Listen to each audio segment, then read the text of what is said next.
খাওয়াবো না বলে আমাদের এই সরকার, ডক্টর ইউনূস সরকার, মৎস্য উপদেষ্টা, তারা 2 বছর ধরেই ভারতের মোদিজিকে, ভারতের মমতাজিকে এবং ভারত সরকারকে তারা ইলিশ খাইয়েছেন। তরতাজা পদ্মার ইলিশ, টনকেটন দুর্গাপূজা উপলক্ষে ইলিশ দিয়েছেন, সাথে চাঁপাইনবাবগঞ্জের আম পাঠিয়েছেন, সুমিষ্ট আম। সেই আম চায়নায় খাইয়েছেন এবং সবাইকে আম এবং ইলিশে যে সাইজ করা যায় না, এবার নিজেরা একটু সাইজ হওয়ার পথে কিনা।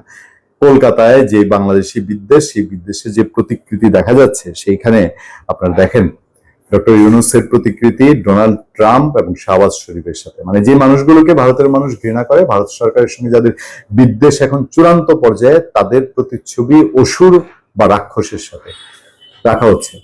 এবং কোথাও কোথাও এটাও শোনা যাচ্ছে যে তারা শেখ হাসিনাকে দুর্গারূপে প্রতিষ্ঠিত করতে চাচ্ছে এবং শেখ হাসিনাকে দিয়ে অসুর বধ, মানে ডক্টর ইউনূস বধ বা এই টাইপের একটা বিষয় তারা দুর্গাপূজায় প্রতীকী হিসাবে রাখছে।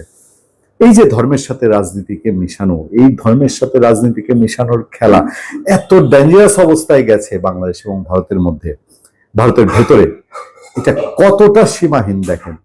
এবং বলাই হচ্ছে যে এটা শুধু ডক্টর ইউনূসকে আক্রমণ করতে গিয়ে সারা বাংলাদেশের, যেহেতু সে এখন বাংলাদেশের রাষ্ট্রপ্রধান, তাকে নিয়ে আমরা প্রচুর সমালোচনা করি, কিন্তু তারা মাথায় রাখেনি যে আঘাতটা বাংলাদেশের মানুষের মধ্যেও লাগতে পারে।